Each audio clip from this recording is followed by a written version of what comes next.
이번 주부터는 마태복음 말씀을 전하겠습니다. 지난 주일 말씀에 대해서 간략하게 상기하고 오늘 본문으로 들어가겠습니다.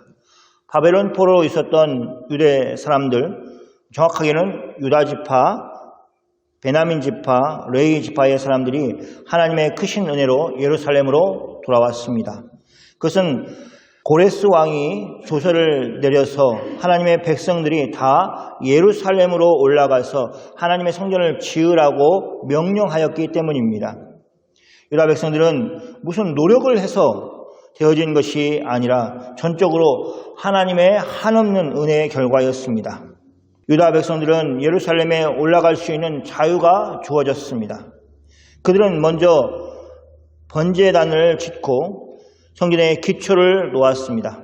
그러나 그들에게 방해하는 이웃들이 나타났습니다. 사마리아인들은 유다 백성의 손을 약하게 하여서 하나님의 전을 건축하는 일을 중단하게 하였습니다. 하나님이 선지자들을 보내어 유다 백성들을 일깨우지 않으셨다면 그들은 평생 성전 완공을 하지 못하였을 것입니다. 그들은 예루살렘에 올라온 목적을 이루도록 하나님의 선지자들은 유다 지파와 그들의 지도자들을 일깨웠습니다. 그들은 어려운 상황 속에서도 성전 건축을 멈추지 않고 마침내 성전을 다 지었습니다. 그리고 그들은 그 성전을 하나님께 봉헌하는 식을 올렸습니다. 봉헌식은 성전을 하나님께 드리는 것입니다. 힘들게 성전을 지은 유다 백성들은 그 성전이 자신들의 것이 아니라 하나님의 것인 것을 고백합니다. 이것은 솔로몬이 첫 번째 성전을 짓고 나서 올렸던 봉헌식에서도 잘 나타납니다. 성전은 그들의 소유물이 아니었습니다. 물론 그 안에 계시기로 약속하신 하나님도 그들의 소유물이 아닙니다. 성전은 하나님의 것입니다. 거룩한 성전은 하나님께 속한 것입니다. 우리는 이 의식을 가지고 있어야 합니다. 우리는 모든 일에 최선을 다해야 합니다. 그러나 그 결과물에 대해서 자신의 것이라고 주장하지 않아야 합니다. 하나님의 것임을 고백해야 합니다. 이것이 잘 되는 사람은 성숙한 신앙생활을 할 수 있습니다. 자꾸 내 것이라고 주장하는 사람은 결국에는 모든 것이 자신의 손에 있지 않은 날을 멀지 않아 경험할 것입니다. 우리는 예수님의 비유에서 그 지혜를 배울 수 있습니다. 예수님은 한 부자에 대해서 말씀하셨습니다. 한 부자가 그 밭에 소출이 풍성하였습니다. 그래서 마음속으로 생각하였습니다. 내가 곡식을 쌓아둘 곳이 없으니 어찌할꼬.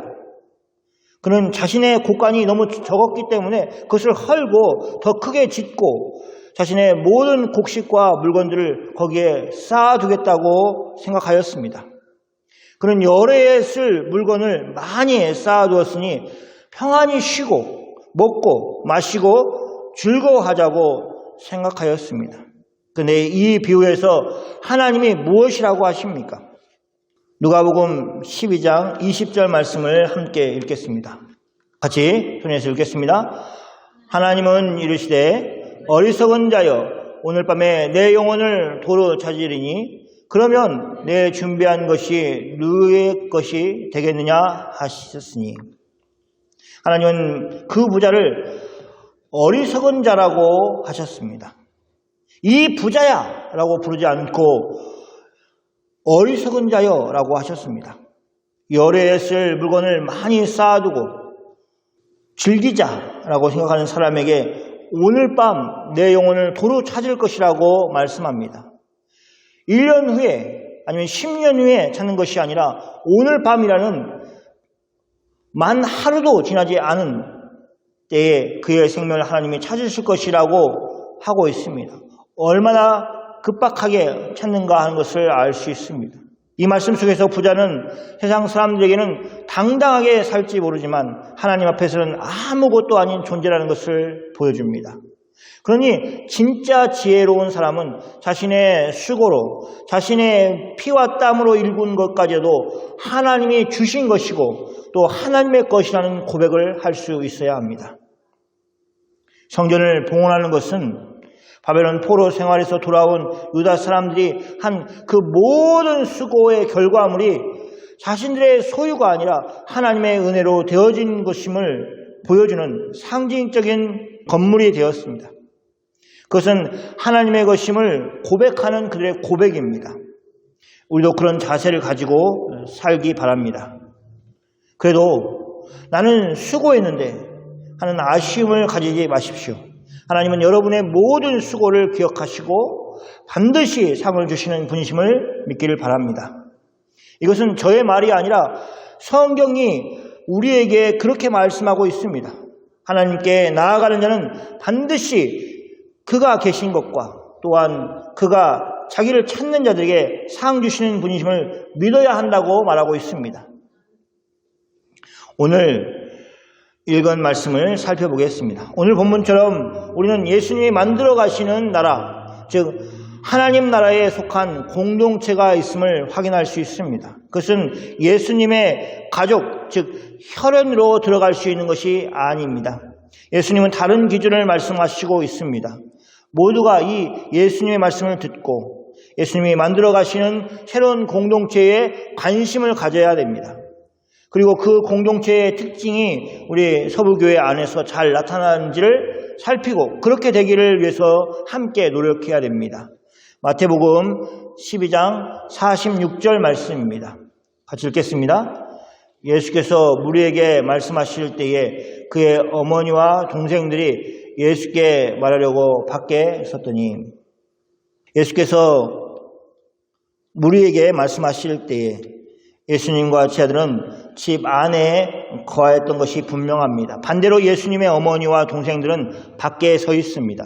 예수님과 제자들이 방 안에 있는 것과 다르게 예수님의 어머니와 동생들이 밖에 있는 것은 단지 장소적으로 다른 곳에 있다는 것뿐 아니라 그들의 기초가 다른 것이라는 것을 암시하고 있습니다.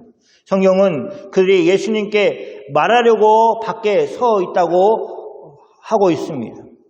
그는 용건을 가지고 예수님을 만나려고 하는데 예수님께 말하려고 서 있었습니다. 그러나 안에 있는 사람들은 말하려고 있는 사람들이 아닙니다. 그는 오히려 예수님과 함께 있으면서 예수님의 말씀을 들으려고 하는 사람들이었습니다. 이렇게 안에 있는 사람과 밖에 있는 사람들이 달랐습니다. 예수님의 제자들은 예수님과 함께 있었습니다. 아마 예수님의 말씀을 가장 가까운 데서 듣고 있는 사람들이 바로 예수님의 제자들이었을 것입니다. 그에 비해서 예수님의 가족은 예수님과 말하기 위해서 가장 먼 곳에 서 있는 것입니다. 거리감이 있습니다. 친밀함으로 이야기한다면 이제 예수님과 예수님의 제자들의 친밀함은 예수님과 예수님의 가족과의 친밀함을 넘어서는 친밀함을 가지고 있는 것입니다. 심지어 성경은 한 사람이 예수님께 그 사실, 즉 예수님의 어머니와 동생들이 예수님께 말하려고 밖에 서 있다는 것을 알려주었을 때 비로소 예수님이 그들의 존재를 알게 되었습니다. 그전에 예수님은 그들이 밖에 서 있는지도 의식하지 못하였습니다. 그것은 예수님이 가족들을 사랑하지 않다던가 무관심하였다는 것을 보여주기 위한 것이 아니라 예수님이 자신의 제자들과 또 하나님의 말씀을 듣고 있는 무리들을 얼마나 친밀하게 대하고 계시는가 하는 것을 보여주는 것입니다. 마태복음 12장 48절 49절 말씀을 같이 보겠습니다. 자, 같이 읽겠습니다. 말하던 사람에게 대답하여 이르시되 누가 내 어머니며 내 동생이들이냐 하시고 손을 내밀어 제자들을 가리켜 이르시되 나의 어머니와 나의 동생들을 보라. 예수님은 자신에게 밖에 예수님의 어머니와 동생들이 예수님께 말하려고 서 있다는 것을 알려준 사람에게 이렇게 말씀하셨습니다. 누가 내 어머니며 내 동생들이냐? 설마 예수님이 자신의 어머니와 동생들을 몰라서 이렇게 말씀하신 것은 아닐 것입니다. 그럼 예수님은 왜 이렇게 물으신 것입니까? 그것은 49절 말씀을 하기 위해서 사람들의 주의를 자신에게 집중시키기 위한 것이었습니다. 예수님은 밖에 서 있는 예수님의 가족들에게 시선을 주지 않으셨습니다. 대신에 손을 내밀어서 옆에 있는 제자들을 가리키시고 그들을 보라고 하셨습니다. 저 멀리 밖에 서 있는 사람들을 가리키신 것이 아니라 예수님은 바로 옆에 있는 사람, 지금까지 예수님의 말씀을 듣고 있었던 제자들을 가리키셨습니다. 그러면서 예수님은 나의 어머니와 나의 동생들을 보라라고 말씀하셨습니다. 이것은 예수님이 새롭게 말씀하시는 자신의 가족들이 누구인지를 가르쳐 주시는 것입니다. 예수님은 제자들을 가리키시면서 나의 어머니와 나의 동생이라고 하셨습니다.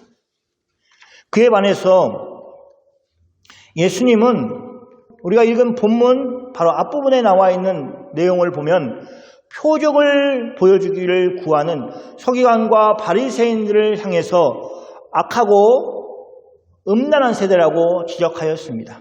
예수님이 제자들에게 보인 친밀감과는 전혀 다른 표현입니다. 예수님이 이렇게 말씀하신 것은 예수님이 이미 그들에게 충분한 표적을 보여주셨기 때문입니다. 이미 예수님은 자신이 메시아임을 보여주는 표적을 통해서 그들에게 알리셨습니다. 그래서 예수님을 믿는 사람들이 이미 많이 있었습니다. 예수님의 제자들의 대표적인 예가 그렇습니다. 그런데 유대인들의 선생이라고 할 수 있는 서기관과 바리새인들은 예수님을 이미 보여주신 표적, 즉 예수님이 구원자이심을 알 수 있는 표적을 애써 외면하였습니다. 그리고는 또 다른 표적을 보여달라고 하였습니다. 그래서 그들은 악한 것입니다. 그들은 하나님의 뜻을 무시하고 있으니 악합니다.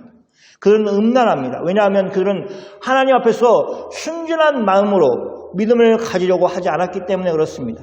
하나님의 뜻에 반해서 하나님이 가기를 원하시는 길이 아니라 자꾸 다른 길로 걸어가기를 원하는 마음이 그들에게 있었기 때문에 음란한 것입니다. 예수님은 그들이 잘 아는 선지자 요나의 표적밖에 보일 것이 없다고 말씀하셨습니다. 예수님이 이렇게 말씀하신 것은 단지 그 표적밖에 보일 것이 없어서 말씀하신 것이 아닙니다. 예수님은 밤낮 사흘 동안 땅속에 있을 것을 미리 아시고 미리 그들에게 증거를 보여주시고 라고 예고하고 있는 것입니다. 이 일이 언제 예수님께 일어났습니까? 이런 예수님이 십자가에서 죽으시고 나서 장사되었을 때 일어났습니다. 요나가 밤낮 사흘 동안 큰 물고기 뱃속에 있었던 사실을 가지고 와서 예수님은 장차 자신이 십자가에서 사람들을 위하여 죽으시고 장사된 후에 그렇게 밤낮 사흘 동안 땅속에 있을 것을 미리 예고하시는 것입니다. 그래서 그 일이 벌어졌을 때 저분이 메시아구나 하는 것을 알도록 하신 것입니다. 악하고 음란한 세대에게 준비된 것은 심판입니다. 첫째, 심판 때는 니느웨 사람들이 이 세대 사람들을 정죄할 것이라고 예수님은 말씀하십니다. 그 이유는 니느웨 사람들은 요나의 전도를 듣고 회개하였기 때문입니다. 요나 선지자보다도 더 큰 예수님이 말씀하시고 있는데 그 말씀을 믿지 않고 회개하지 않고 있기 때문에 이 세대는 정죄를 당할 것이라고 예수님이 말씀하십니다. 두 번째는 심판 때에 남방 여왕이 일어나 이 세대 사람들을 정죄할 것이라고 말합니다. 그 이유는 남방 여왕이 솔로몬의 지혜로운 말을 들으려고 땅끝에서 왔기 때문입니다. 말이 땅끝이 얼마나 힘들었겠습니까? 그러나 솔로몬 왕의 그 지혜로운 말을 듣기 위해서 그 먼 길을 찾아온 것입니다. 그러나 솔로몬보다도 더 큰 이, 즉 예수님이 그들 앞에서 말하고 있는데도 합당한 반응을 보이지 못한 그들은 정죄를 받을 것입니다. 여기 예수님이 이야기하는 사람들, 니느웨 사람들, 또 남방 여인은 다 이방 사람들입니다. 이런 이방인 니느웨 사람들도 하나님의 선지자 요나의 전도를 듣고 회개하였습니다. 또 남방의 여왕은 솔로몬의 지혜로운 말을 듣기 위해서 땅끝에서부터 왔습니다. 그런데 예수님 시대에 서기관과 바리새인들은 어떻게 반응하였습니까? 그들은 멀리까지 갈 필요도 없었습니다. 바로 옆에서 예수님이 말씀하고 있는데 그들은 귀를 닫았고 마음을 닫았습니다. 예수님의 말씀을 듣고 회개하려는 그런 마음이 없었습니다. 솔로몬보다도 크신 예수님으로부터 지혜를 배우려는 그 생각 자체를 하지 않았습니다. 그래서 그들에게 심판이 기다리고 있는 것입니다. 어둠은 빛을 싫어하여서 빛을 멀리하고 더욱 악한 길로 내닫습니다. 어둠이라는 것이 그렇습니다. 빛이 흐릿해지면 어두움도 흐릿해집니다. 우리가 저녁에 해가 넘어갈 때 그때 그러지 않습니까? 그러나 강력한 빛이 있으면 어둠도 더 선명하게 드러날 것입니다. 빛 대신 예수님 앞에서 회색지대는 없습니다. 빛에 속하든지 어둠에 속하든지 둘밖에 없습니다. 예수님은 예수님의 반대편에 서 있는 사람들을 향하여 악하고 음란한 세대라고 정리하셨습니다.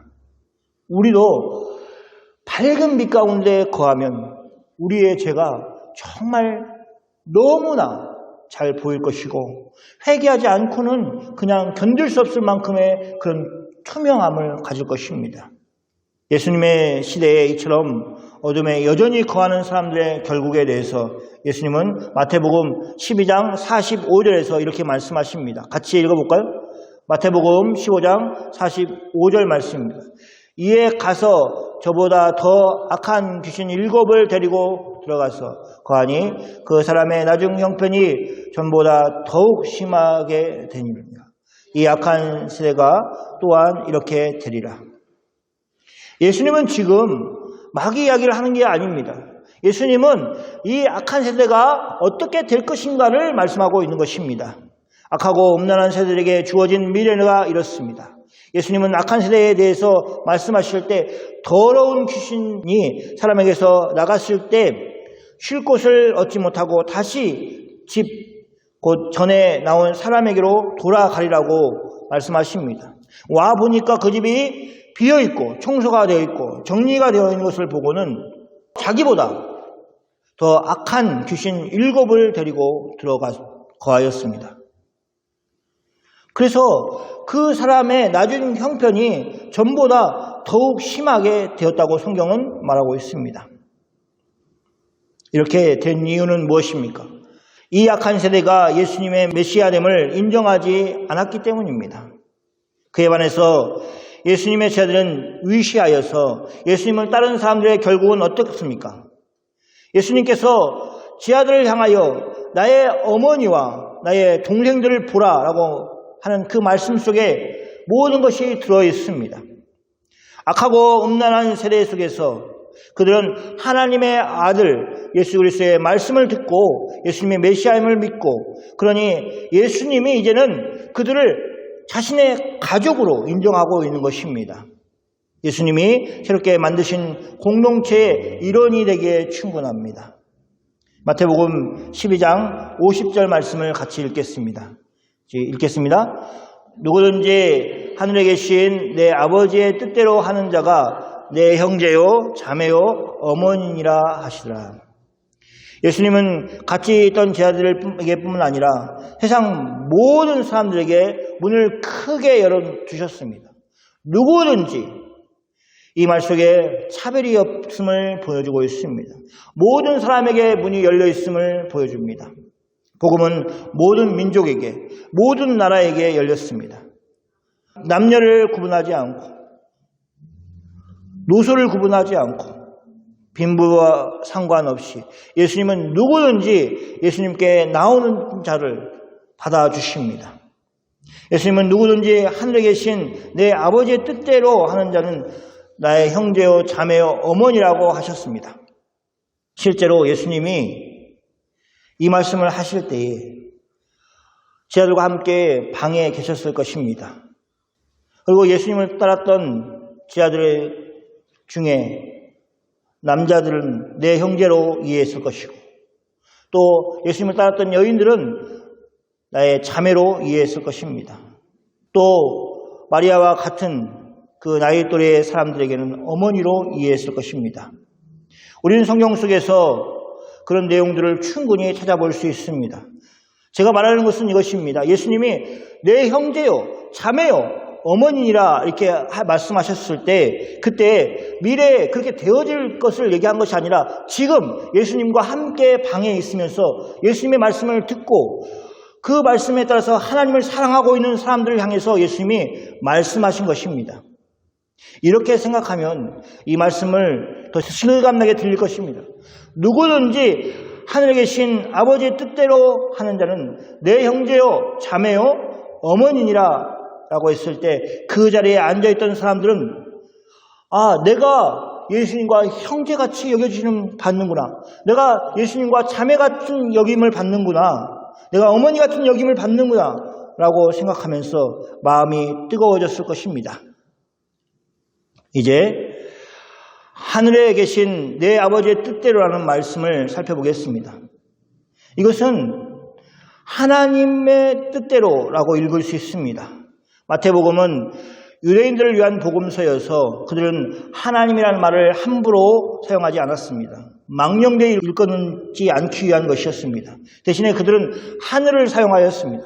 그래서 하나님 나라라고 하지 않고 하늘나라라고 그렇게 표현하였, 천국이라고 표현하였습니다. 그렇게 생각한다면 예수님은 하늘에 계신 내 아버지라고 한 것은 하나님 아버지를 두고 한 것입니다. 예수님이 자신이 하나님 아버지의 아들이심을 저희들에게 밝히고 계시기도 합니다. 어느 날 예수님은 베드로와 야고보와 그의 형제 요한을 데리고 따로 높은 산에 올라가셨습니다. 예수님은 그들 앞에서 변형되어서 그 얼굴이 해같이 빛나고 옷이 빛같이 휘어졌습니다. 우리가 얘기하는 그 예수님의 변화산에서의 일입니다. 호련히 빛난 구름이 그들을 덮으면서 구름 속에서 소리가 났습니다. 그 말씀을 찾아 읽겠습니다. 마태복음 17장 5절 말씀입니다. 같이 읽겠습니다. 말할 때에 호련히 빛난 구름이 그들을 덮음에 구름 속에서 소리가 나서 이르되 이는 내 사랑하는 아들이요 내 기뻐하는 자니 너희는 그의 말을 들으라 하시니라. 하나님 아버지께서 예수님에 대해서 제 아들에게 하신 말씀입니다. 이는 내 사랑하는 아들이요 내 기뻐하는 자니. 여기까지는 성경에 자주 나오는 말씀입니다. 예수님이 요단강에서 세례를 받으시고 물에서 올라오실 때에 하늘로부터 있었던 그 음성도 이 말씀입니다. 그런데 예수님이 높은 산에 올라가셔서 변화하실 때에 그 내용뿐만 아니라 더 내용이 첨가되어 있습니다. 하나님 뭐라고 얘기하십니까? 너희는 그의 말을 들으라 라고 베드로와 또 야고보와 요한에게 말씀하셨습니다. 이것이 오늘 본문에서 말하는 하나님의 뜻대로 하는 것과 연결되어 있습니다. 바로 예수님의 말씀을 듣는 것입니다. 하나님 아버지께서는 그의 아들 독생하신 예수 그리스도께 친히 모든 것을 밝히 말씀하셨습니다. 예수님은 아버지의 뜻을 이 세상에 전하는 역할을 하셨습니다. 예수님은 임의로 말하지 아니하시고 하나님으로부터 받은 말씀을 전한다고 그렇게 말씀하셨습니다. 예수님은 어느 선지자와 비교할 수 없는 분이셨습니다. 히브리서에서는 모세를 하나님의 집의 종으로 표현하였습니다. 그리고 예수님은 하나님의 집의 아들로 표현하였습니다. 그것이 모세에 비해서 얼마나 예수님이 우월하신 분이신가 하는 것을 보여주는 것입니다. 아버지의 뜻은 예수 그리스도께 있습니다. 이제 하나님을 믿는 것은 예수님의 말씀을 듣고 그 말씀에 순종하는 것을 말합니다. 그리고 그 일에 발을 들여놓은 사람들이 바로 예수님의 제자들입니다. 우리는 그렇다고 해서 사람들이 예수님의 말씀을 듣고 나와서 그들의 삶을 선택하였다고 미리 생각해서는 안 됩니다. 왜냐하면 성경은 우리에게 그렇게 말하고 있지 않기 때문에 그렇습니다. 예수님께서 친히 그의 제자들을 불러 세우셨다고 성경은 말하고 있습니다. 베드로도, 요한도, 야고보도, 또 다른 예수님의 제자들도 예수님이 그들이 일하고 있는 가운데 불러내셨습니다. 그들을 향해서 말씀하셨습니다. 나를 따르라 라고 말씀하셨습니다. 그리고 그들은 그 부름에 응답하여서 예수님을 따랐고 예수님의 제자가 되었습니다. 믿음이라는 것은 참 신비합니다. 우리가 다 한 것 같고 우리 의지로 한 것 같고 우리의 힘으로 신앙생활을 한 것 같은데 뒤를 돌아보면 다 하나님이 때에 따라서 때에 맞게 간섭해 주시고 우리가 신앙생활을 하고 믿음의 길을 걸어갈 수 있도록 늘 인도하고 계셨다고 고백할 수밖에 없습니다. 그래서 신비로운 것입니다. 이 말씀을 정리하겠습니다. 결론적으로 이야기를 한다면 예수님은 악하고 음란한 세대를 향하여 심판을 경고하셨습니다. 그리고 나중 형편이 전부 다 더욱 심하게 될 것이라고 악한 세대의 결국을 경고하셨습니다. 그러나 그런 사람들만 있었던 것은 아닙니다. 예수님은 자기 백성들을 준비하셨습니다. 새로운 공동체를 준비하셨습니다. 그런 악하고 음란한 세대 속에서 하나님의 말씀을 따라서 하나님 아버지의 뜻대로 사는 사람들이었습니다. 그리고 실제로 그들은 예수님의 제자들이었습니다. 하나님 아버지의 뜻은 하나님의 계획하신 아들이신 예수님을 통해서 사람들을 구원하는 것입니다. 이처럼 아버지의 뜻대로 하는 자는 새로운 공동체를 이룰 것입니다. 그 공동체는 예수님의 형제요, 자매요, 어머니와 같은 공동체입니다. 새로운 공동체는 마치 가족과 같은 공동체입니다. 세상에서 가장 친밀한 공동체가 가정입니다. 세상에서 가장 사랑이 넘치는 공동체가 가정입니다. 바로 예수님은 새로운 공동체를 만드시면서 그런 사랑의 공동체, 친밀감이 있는 공동체를 만드신 것입니다. 우리가 해야 될 일은 무엇입니까? 예수님이 신약의 성도들에게 구원의 방주로 주신 교회가 바로 그런 공동체임을 알고 그 유익을 교회를 통해서 공급받아야 합니다. 바로 그 능력이 하늘에서 올 것입니다. 그러나 구성원들 각자가 그런 교회 공동체를 만들기 위해서 사랑의 헌신을 해야 합니다. 가정은 늘 사랑의 헌신으로 지탱됩니다. 만약 가족들에게 사랑의 헌신이 없다면 남과 다를 것이 없습니다. 오히려 더 못한 곳입니다. 지옥과 같은 곳이 될 수도 있습니다. 그런데 가정은 그렇지 않습니다. 왜냐하면 사랑의 헌신이 있기 때문에 그렇습니다. 의기소침해 있는 사람에게 용기를 주는 곳, 낙담해 있는 곳에 위로를 주는 곳이 바로 가정이기 때문에 그렇습니다. 그곳에 사랑의 헌신이 있기 때문에 가능한 것입니다. 사랑하는 성도 여러분, 예수님의 진리의 말씀과 사랑이 넘쳐나는 그런 가정, 그런 교회를 만들고 그 영적인 유익을 풍성하게 누리시는 여러분이 다 되기를 축원합니다. 아멘. 시간 같이 기도하겠습니다.